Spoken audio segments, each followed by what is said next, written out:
The modern world is bad. It is inhumane, unfair, and unjust. This is the world of money. It is not for the people. It is for those who produce money, for bankers and financiers. And ordinary people just serve them as attendants. They sweep their palaces. What lies behind the social welfare? Labor. But why does the banker live in 100 and 1,000 times better than worker, than peasant? Why does wildcatter live better? All of them. Do they work harder? It's nonsense. It's ridiculous to say. They do not even produce anything. No material values. But why? Don't you know? Moreover, perhaps you wonder with all sincerity now, reading all of this. Well, banker and worker, simple hard worker like me or my neighbor Johnny? It cannot be compared. Banker is a bank. Money, relations, and contacts. But who are we together with Johnny? Nobody. Naturally, the banker lives better than we do. But there is nothing natural here. The point is that everyone got used to this state of affairs, and they took it for granted.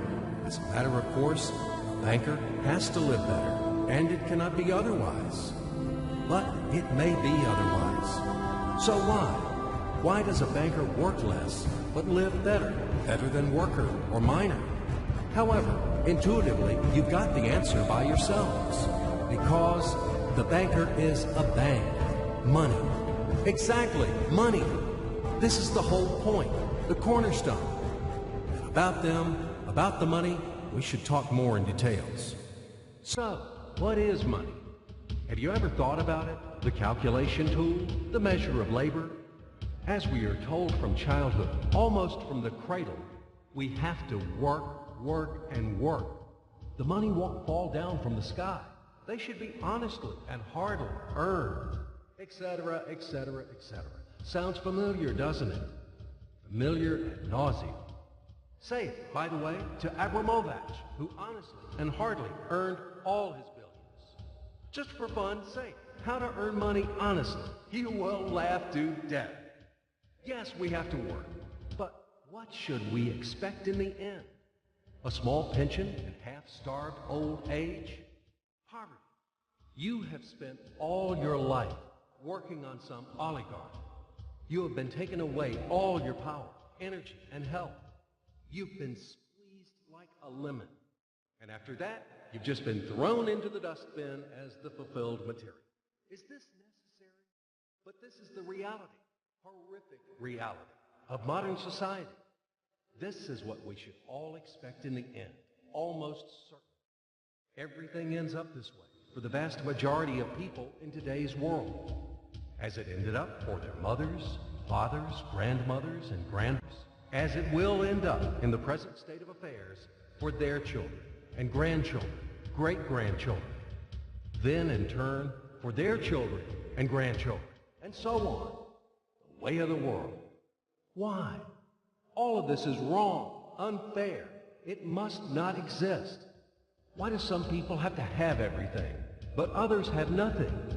Why do some people walk in golden slippers, but the others barely make ends meet? They don't know how to feed their children, although all of them work honestly. Why does it happen? After all, we are the people, the brothers. We are equal, aren't we? Then why? Because there is a lie around us. A huge, continuous, monstrous lie. Do not believe anything that is broadcasted daily on TV by satiated and well-groomed masters of life. And people are nothing. And the money is not even a measure of labor. All of this is an insolent and shameless lie. Lie, lie, lie, and lie once again. It is the news which is hung on your ears. Why do they do this? Just to make it easier to manage people. So you are oligarch now, or even an ordinary worthless deputy. Are you equal with others? In what? You live in a different way, eat in a different way, and rest in a different way. In one day, he spends more than you spend in a year. His wife doesn't even get out of Kosovo. And yours? He is treated in the best Swiss clinics. And what about you? his children and yours. Have you compared? Well, where is your equality? Perhaps you are equal in rights, aren't you? Oh, I forgot about the rights. As it is written in our Constitution, isn't it? By the way, there are a lot of things written on the fence, too. Nice and intelligent things. Read in your spare time. You will be inspired by these things. And what kind of equal rights do we have with the oligarch or the banker? I'm just curious. Right to work? Well, we have such a right in our country. Nobody argues. Work hard for the benefit of... You work hard at the factory, and he, soon quickly, as they say, to each his own. The right to elect and to be elected. Well, you can elect, of course. You're welcome. Just vote. No matter how people vote, most important, how these votes are counted. And what about to be elected? Are you going to be elected somewhere? Do you have the money for that? Gold reserve for the election campaign? No? So breathe smoothly and relax. Come back to your factory. Continue to work hard. And do not rock the boat. The feast of life is not for you. It is for those who are more equal than you. What else is there? However, it is not the essence. There is no sense for further continuation. I hope everything is already clear. What kind of equal rights you both have, and who are more equal. It is all about universal equality and fraternity. It is figured out, I think. Now we move on to the money. We won't talk about the measure of labor. These are fairy tales for idiots. Money is not any measure of labor. Otherwise, you would live like a lord, or maybe you don't work too much. I don't know. But what is money? Shackles, fetters, chains, durable and unbreakable chains holding the slaves in subjection more reliably than any steel. What are slaves in the 21st century? Do you ask me? What slaves? You and me, all around. You, me, him, her, all of us. We are all slaves, slaves of money. More precisely, we are slaves of those who print the money. We are slaves of our masters. Nothing has been changed at all during these centuries on earth. We live so far in the slave system. Only outwardly, everything has become more decent, more delicate, and more sophisticated. Our shackles are no longer heavy, rusty, and steel. They are invisible and weightless now.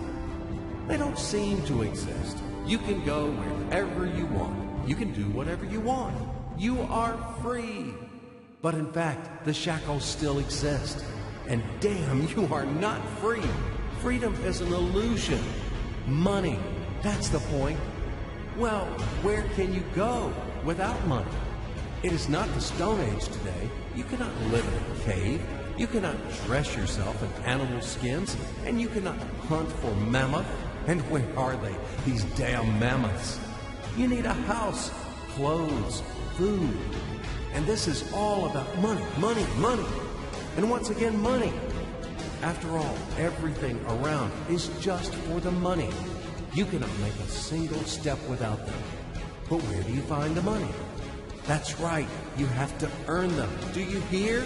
Clatter of chains, whistling of the whip, and shouting of overseers. Have you ever thought that it is immoral to sell yourself? That it is a kind of prostitution to sell your own strengths, brain, time? What is the difference from selling your own body? Yes, but will you object that people have to work? If everybody would stop doing their jobs, what's going to happen then? We will resettle to the caves again, and we will get dressed in animal skins, won't we? That's right. Everything is right. It is very reasonable, logical, and easy to understand. As ABC, even I understood. That's what I'm talking about. Nothing has been changed at all during all these centuries on Earth. And these convincing arguments could be heard for sure in slave society, when the slaveholders had been trying to make understand their obstinate, blunt slaves who didn't want to work for them, that it is necessary to work hard. Stupid slaves! And later, quite recently, in historical times, the landlords told their serfs, after all, if you stop to work, to plow, to sow, and reap, what's going to happen then? Our society will collapse, and we will die of hunger. We will run wild. Yes, it is necessary to work, to create something useful for the society. Otherwise, society will degrade and die. But firstly, we have to work voluntarily, not for a bowl of soup, and not only in order to survive. We have to do what we like to do. And secondly, if something, once it is necessary to work, it is necessary for everyone. All people are equal, aren't they? So let everybody work. The situation when some people earn money in a mine, at the factory with salty sweat and bloody calluses, while others simply print them, sitting back and sipping expensive whiskey or brandy, is abnormal. Such a situation is not acceptable in principle. And there are no explanations and no excuses to this state of affairs. Absolutely. Money is just paper, candy wrappers. They are not backed by anything tangible, and according to that, money is simply is printed. And these candy wrappers are distributed among the slaves as wages for labor. When the slaves are given an extra wrapper, it means their salary is increased, and they are happy. Are you shocked? Alas, c'est la vie. It is our bitter reality. How is the financial world organized? It is a pyramid. The Fed, U.S. Federal Reserve System, is at the top. The Fed prints dollars. How much? As much as it wants. Of course, the Fed adheres to some of its own internal rules and regulations. It tries, for example, not to print too many dollars to prevent complete devaluation of the currency, etc., etc. But in principle, the Fed can print as many dollars as it wants. At least, there are no external limitations for that. Absolutely. The U.S. Fed is guided solely by the reasons of expediency. The lower levels of the global pyramid are the central banks of different countries. All other local national banks are situated on even lower levels. Of course, all of this is slightly simplified, but in general, everything corresponds to reality and reflects overall picture. Why do we need banks? Speaking figuratively, banks play the role of blood vessels in the social organism. Through these vessels, the money, blood, from the heart, the central bank, enters to all its organs. Money, blood, wash these organs. They bring life to them. It's not me. You can find this information in any textbook on economics. In which connection dollars are mentioned here? In what relation does the Fed have to us, sinners? The most direct relation to us, I'm telling you. After all, dollar is the global currency. Don't you know this? Let's say Russian central bank, one little proud bird, cannot print rubles without permission of U.S. Fed. Absolutely not. As soon as Russia supplies oil and gas to the USA for $1 billion, it is a wagon of colored pieces of paper with pictures of great American presidents. Then Russian central bank will be allowed to print rubles in the amount of $1 billion with a clear conscience. This is the only way. Otherwise, Russia will be expelled from the IMF, and in general, the ruble won't be a freely convertible currency. But let it be. This is the topic for another conversation. Check my site later. Do not get distracted. Let's come back to the pyramid. Well, okay, the blood vessels wash. All of this, of course, is wonderful. But the main question is, why does the banker live better than worker? We still have no answer. So what that he is blood vessel? Shall we give him cash bonus for that, or vouchers for enhanced diet? I, for example, build houses or bake bread. It is also very important. Does he work harder than me? No. Then why does he live better? And one small question in addition. I've been working and working like a damned for public benefit from morning to night. But anyway, I can't pay off the loans. And all of my friends are in the same situation. Is this normal? It is obviously wrong and unfair. This is eternal credit bondage. But whom do I owe the money to? I owe money to banks, to these blood vessels, washing all and everything. Fuck them all. I don't need this fucking washing. In short, they make fools of us. That's all. As usual, bankers take advantage of the fact that we, simple hard workers, don't have time to figure out all these tricky schemes. We have to feed our families. That's why they take advantage of this situation and ride on our backs, bastards. So don't tell me about blood vessels. We know these vessels. Just give me the gun, and I... Easy, stay calm. And let's figure this out together, okay? Calmly and slowly. But I warn you that I have to strain your brains. It's not easy to unravel in a couple of minutes those things which have been tangled during the centuries by the best sophisticated minds of mankind. But we will try. At least we will show something visually, something from the life of modern banks. We will demonstrate everything on the live example, so to speak. You'll enjoy. So imagine the following quite unusual situation, and watch my hands. Let it be a Nick and Jane, and let it be a Mr. Smith, a banker of Nick and Jane. They both keep their money in his bank. That's why we use the title Mr. Smith, with respect. Nick really wants to buy, well, let's say Jane's bicycle, but he has no money. More precisely, he has money, but not enough, only $10, while Jane wants $100 for her precious bicycle. That's a problem. What should Nick do? Well, this bicycle is so desirable. He gives Jane his $10 as a deposit and asks plaintively not to sell the bike to anyone. He says that he will bring the rest of the money soon. At the same time, he runs to his bank, to the respected Mr. Smith, to get a loan for the missing $90. As ill luck, Mr. Smith has no money at this moment, but he knows perfectly about $10, which Nick gave to Jane. And where will Jane bring his money to? That's right. She will put these $10 in her lovely bank to the same Mr. Smith. Therefore, Mr. Smith asks Nick to come back tomorrow in the hope that tomorrow he will get these $10. And everything happens this way. The next day, Jane brings $10 to the bank. The bank provides Nick these $10 on credit. Nick immediately gives them to Jane. She again puts them in a bank. The bank again provides Nick these $10 on credit, etc. As long as Nick the fool will gather enough money for the bicycle. Don't you get confused yet? Be patient, I told you. These demons have been trying to confuse you during 1,000 years.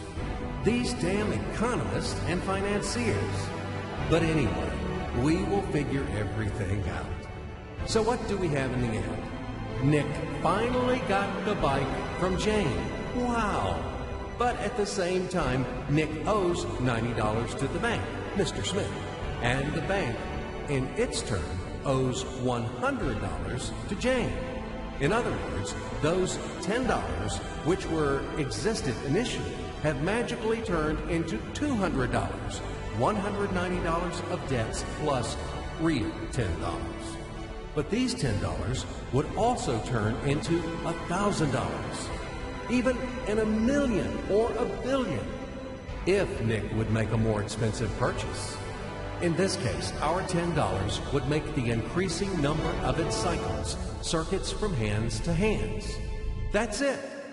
So, what happens in today's world? SOS! It appears that banks also make money out of thin air and multiply them. Not only Fed can produce money, but banks either. In short, everybody can do this, except you and me. We are not in the business at this celebration of life. I would like to print or draw some money as well. In fact, these banks multiply money without any control. And we're still wondering why the banker lives better. What are naive fools are we? Now it is clear why. The one who produces the money, of course, lives better. But this is not enough. From this moment, poor Nick will never be able to repay his debts owed to the bank, no matter how hard he would work.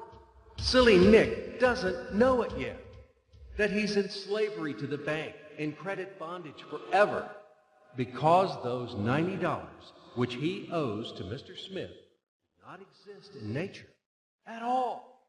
Sly Mr. Smith made his money out of nothing. He created them out of thin air, just one click. And $10 turned into $200.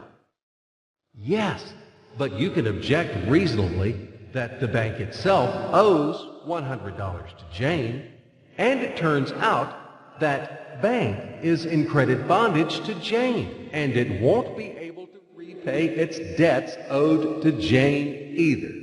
So where's the bank's profit? What's the trick? Ha! You ask what the trick is. The trick is in the fact that bank has a lot of such Janes, thousands and millions, and they will never come for their money all at once. If one Jane comes, the bank will return her the money of 10 other depositors. That's it. It means that the bank's debt is dangerous and not burdensome. In fact, bank's debt is virtual. It exists only on the paper or in the computer program. It will never be repaid in reality, only in case a panic hit happens, when frightened depositors suddenly will come for their money all at once. Or maybe, do you know any other reason why banks go bankrupt from time to time? Here's why. Because there are not enough money for all depositors. There is 90% of thin air in the bank vaults. Just a lilac fog. Thus, bank is okay. It blooms and smells. We don't need to worry about it. But our Nick has serious problems now. He has to repay all the debts owed to the bank, completely, with interest and penalties. You know this. He will be forced to take a new credit in order to repay the old one, then again the new loan, and again, endlessly, until his death. There is no way out of this credit running knot. It does not exist in principle. That's it, trap slam. Now Nick is perpetual debtor of bank. He is a slave. From now on, he will work for bank until he dies. But he still won't repay his debts. After his death, his children and grandchildren will work for this bank. They all are future slaves of the bank. More precisely, they are slaves of this monstrous and cannibalistic global financial system, which spawned this ruthless and inhumane mechanism which must be destroyed finally. Financial apocalypse. It can break our financial chains and can save all of us. It can finally release us from centuries of slavery. All the old will be burned completely in purifying flame of apocalypse, and the new will be established. The Federal Reserve will be burned, and the wind of change will dispel the ashes of this damned insatiable octopus, spider, enmeshed the whole world with its sticky financial nets. Banks in their current form will be razed to the ground. They do not wash anything. Do not believe this bullshit. They bring death to all living things. They suck our blood. Banks are parasites on the healthy body of the society. Mites inflated from our blood. They are voracious and insatiable leeches, clung tightly to us. What do they actually do useful? Do they give loans at their extortionate interest? Actually, why do banks charge you interest on loans? Have you ever thought about it? Usury has always been condemned and despised at all times and among all nations. And now it is the norm. An entrepreneur gets a bank loan. For what do they charge interest on? He wants to create something useful for the society, for the whole society, including the bankers. He has to be encouraged and given privileges for that, instead of stripping off 3 skins from him. But today's banks were created not for that. The interests of the society are not important for them. Banks take care only about their own financial profits and benefits. They don't care about the people. Today's banks are faithful servants of the Federal Reserve. They are greedy and avid bloodsuckers, small ghouls in the service of a giant and evil monster. Modern Earl Dracula, who plunged the whole world into financial bondage, and it sucks and sucks our blood. And it will continue to suck the blood of our children and our grandchildren if we don't stop and destroy it. Hammer an aspen stake to all the banks, and do not forget the silver bullets. Apocalypse, only financial apocalypse. We have no other choices. We are not slaves. We are the people, and we choose freedom. And this freedom is already on the threshold. Now, with the advent of MMM, financial apocalypse is inevitable. From now on, it's just a matter of time. Grain has been sown, and it will sprout. It is now sprouting, right now, at this very moment, and it won't perish. What is MMM? Global Mutual Aid Society, Worldwide People's Bank, Financial Social Network. You can call it as you like. The point is not in the title. The point is that it is a voluntary and formal network of millions of people across the earth, people who rose up against financial slavery. They decided to declare war on the Fed and other banks and to win this war. In order to achieve this goal, they combined their money together, and it doesn't matter that separately their savings are not big. But there are a lot of people in MMM, millions, and together it is a tremendous force, invincible force, and this force is growing with each passing day. Indeed, due to what do the banks exist? Due to the oligarchs and the billionaires? No, they exist due to the same ordinary people who keep their meager savings in banks. MMM really knocks the bottom out of banks, opening people's eyes. Why do people keep their money in banks? Because there is no alternative. Banks are monopolies. Where should people bring their money? Like Jane, to Mr. Smith only? Not in this bank, so in another one? Not to Mr. Smith, so to another banker? His name will be Mr. Johnson. But anyway, it's the same shit. All of them are tarred with the same brush. All of them are native kids of kind and solicitous mother spider named Fed. They are little spiders. And now we have finally an alternative. MMM. It's yours. People help each other here. Today you have helped. Tomorrow you will be helped back. That's the principle of MMM. Do you want a fat banker to buy another limousine or another villa for your hard money? Do you want to become the next Nick or the next Jane? Do you want to be the next slave? It's better to join MMM and let your money help those who are in need right now. Low-income person, disabled person, pensioner, or mother of many children. Love thy neighbor, help him. MMM is a kind of giant common savings where all the people put their money in, and then they take them back as much as needed, as much as they need at this very moment. They do not seize, but they just take. In fact, a human being doesn't need a lot of money. It is only important the awareness that he has them.